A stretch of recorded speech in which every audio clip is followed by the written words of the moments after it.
Eu gostaria de lembrar dois autores franceses, Deleuze e Guattari, que, discutindo a questão da interpretação, eles inventam uma palavra dizendo que o contínuo da interpretação acaba no rosto, e eles até criam uma palavra, hostidade. Não? Esse é o fim da interpretação. Ou seja, nós estamos sempre interpretando, mas o ponto onde você para é olhando cara a cara. Não? E por isso que às vezes a gente sempre insiste, não dá pelo telefone, tem que ser pessoal. Porque esse por exemplo, assim, aquele lugar onde a interpretação realmente se revela. Razão pela qual, isso não está lá nos dois autores, razão pela qual provavelmente em certas circunstâncias, talvez nos atos públicos, o oposto da transparência, isto é, os segredos, seja importante. Isto é, não revelar o rosto é um segredo do domínio da interpretação. Não mostrar o rosto é um dos segredos do domínio do interpretar, de você conseguir fazer parar sem que seja atravessado. Esse é um risco da imagem. Estou trazendo o Deleuze e Guattari em seu favor. Isso. Como é que a gente lida com isso? O rosto é perigoso. Você precisa, na conversa comum, na nossa família ou nas nossas relações, o rosto é um problema. Ele põe à mostra tudo aquilo que você está fazendo ao interpretar. Enfim, lidar com isso é sábio, é uma sabedoria. E cobrir o rosto, os pajés, os adivinhos que não se mostram, revelam um pouquinho esse aspecto. Bom, mas eu abro a discussão. Alguém quer falar alguma coisa? Comentários?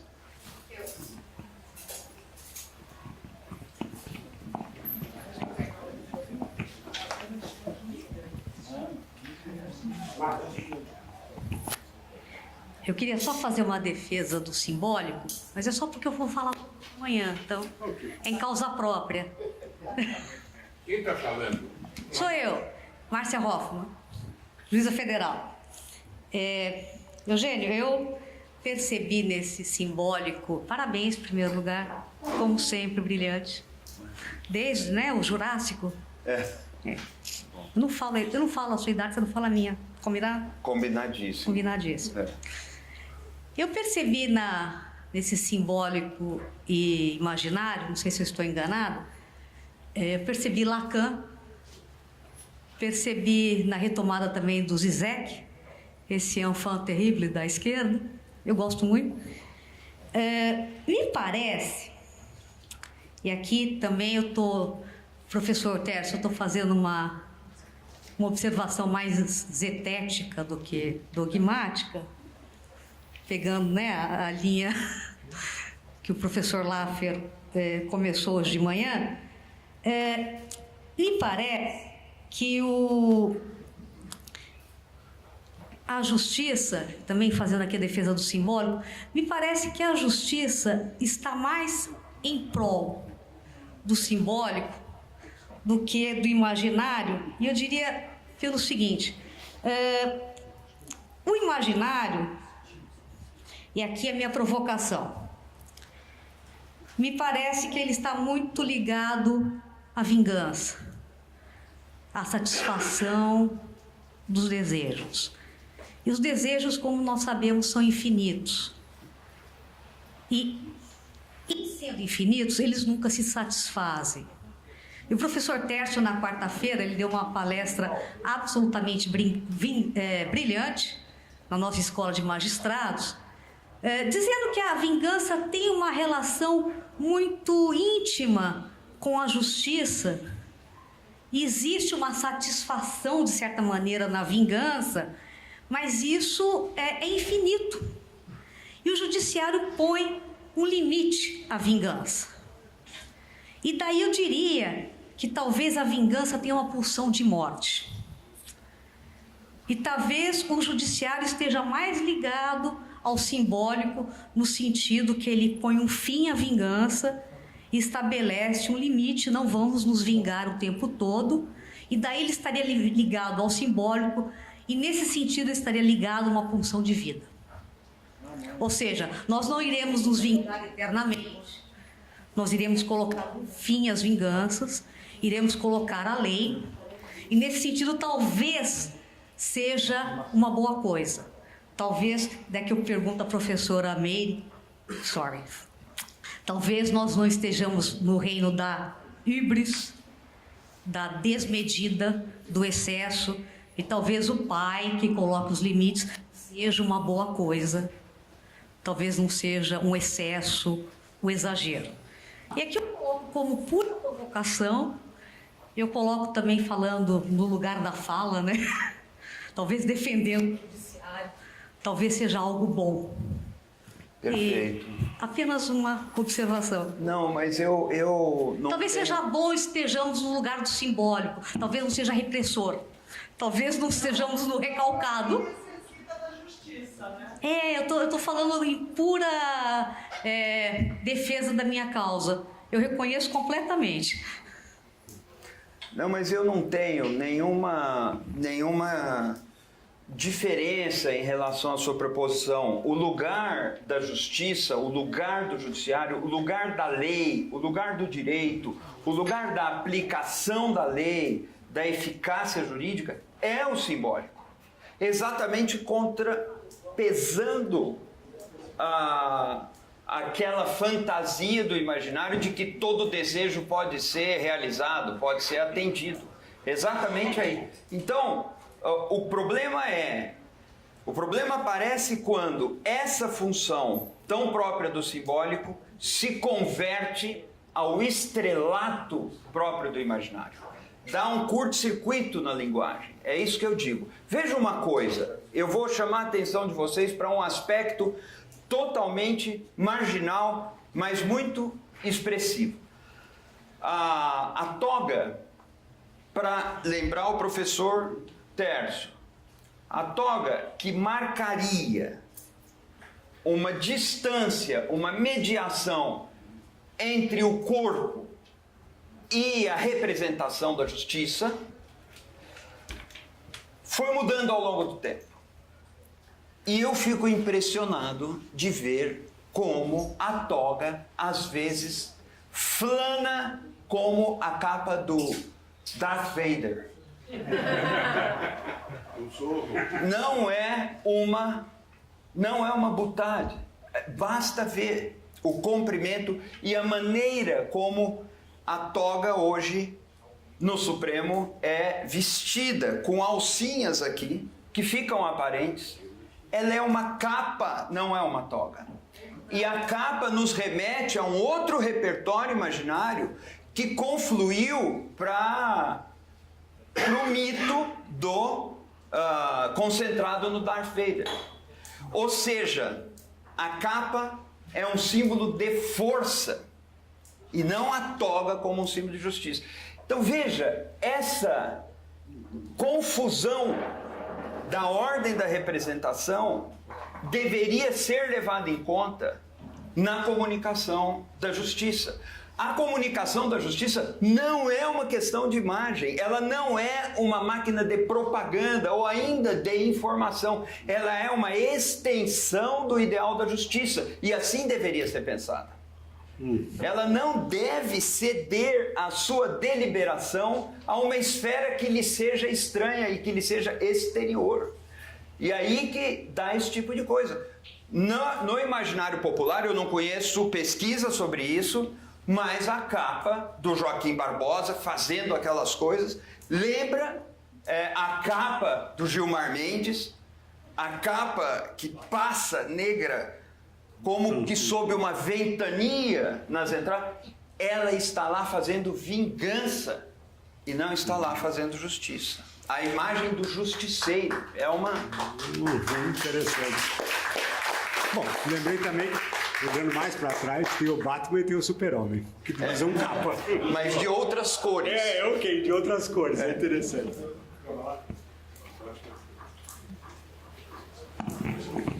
Eugênio, você sempre nos impressiona, mas hoje você se superou. Eu colocaria uma primeira questão que é a seguinte: será que foi a TV Justiça que fez os ministros serem o que são? Ou a TV Justiça nos mostrou um pouco do que eles gostariam de ser? E eu diria o seguinte: todo time de futebol que ganha o campeonato, em geral, tem um bom técnico e um bom psicólogo. Eu contrataria você para o psicólogo do Supremo, porque você deu uma fórmula em 5 passos para resolver o problema da imagem do Supremo, e eu acho inatacável, estou muito impressionado. E, aliás, eu achei curioso, eu fui à feira da USP a semana e me disseram que um dos livros mais vendidos até hoje é A Sociedade do Espetáculo do Guy Debord. Não sei como nem porquê, né? Acho que é o título que atrai. Mas eu acho que essa formulação que você conseguiu é muito feliz. E eu diria o seguinte: no Brasil se ocultou tanto, se roubou tanto, que tudo que você tira a transparência pega mal. As pessoas acham que estão escondendo alguma coisa. E a gente pode lembrar que existe media training. Os candidatos fazem, os professores, quem trabalha na televisão, os juízes também deviam fazer media training, que ensina a falar pouco, a falar direito e falar só o essencial. E isso, o acordo... Eu me lembro de uma visita que o doutor Braga, quando era corregedor do Tribunal de Justiça de São Paulo, fez a uma cidadezinha do interior. E o juiz mostrou aquelas sentenças enormes e muito poucas, né? E ele, o juiz todo vaidoso, o doutor Braga disse: suas sentenças são como mel, né? E o juiz já se derreteu, né? Ele falou: são ótimas, mas custam a sair da garrafa, né?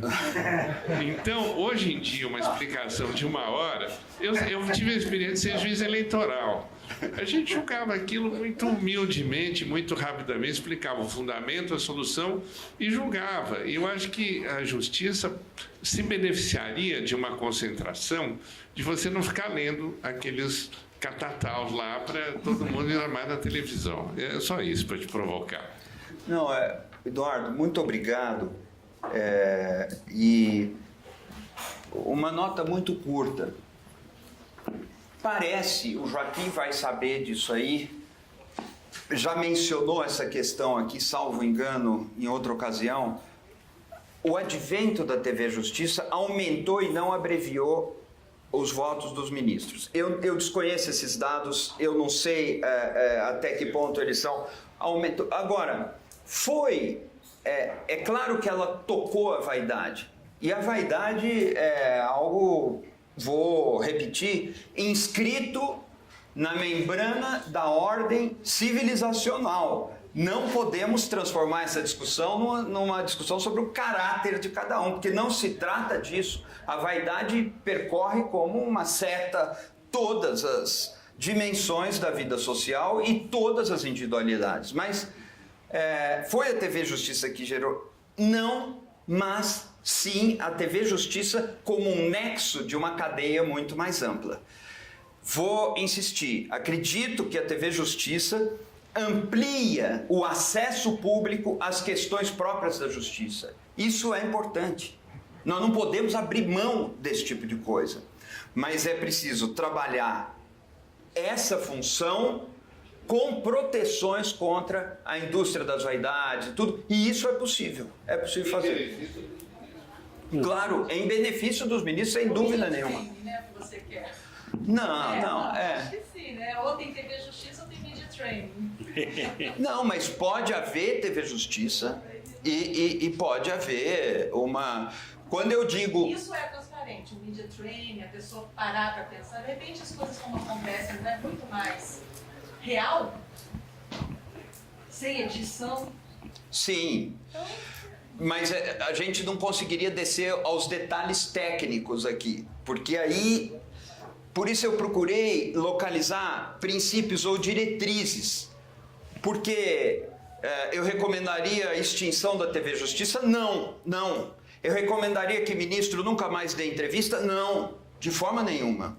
Mas é preciso lidar com isso, com economia em várias frentes, e a TV Justiça deve estar a serviço do acesso a ideia de justiça, a cultura da justiça, e não a serviço das vaidades. Esse é um problema em instituições de comunicação pública no mundo inteiro. Eu não problema. acho que a TV Justiça esteja acesso de cultura de vaidade, sinceramente. Então, é uma questão A vaidade é inerente. Todos nós aqui somos vaidosos. Exatamente. Todos nós estamos aqui exercendo. Eu, inclusive, quando fico de pé aqui, vaidade. é evidente que há vaidade. Agora, mas, assim, a justiça pode ser substituída. O valor dela sobrepõe-se a essas questões que eu acho que são De acordo.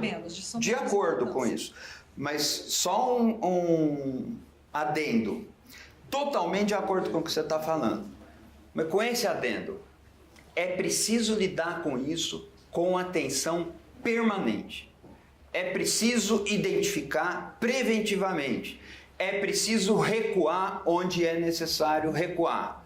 Porque a outra medida seria extinga-se a TV Justiça. Ou mídia Ministro não pode dar mais entrevista. Não é disso que eu estou falando. Você botar todo mundo numa caixinha. Claro, claro. Não é disso que eu estou falando. E se quer, justamente quer a transparência, deixa de existir. Claro, claro. Professor. Bom, Professor. Ele não vai embora, não. vaidade, meu vice preferido, advogado do diabo. Aparece naquele filme do... Eugênio, quando eu estava no tribunal, eu peguei essa transição. E, na verdade, a TV Justiça foi criada para a transparência.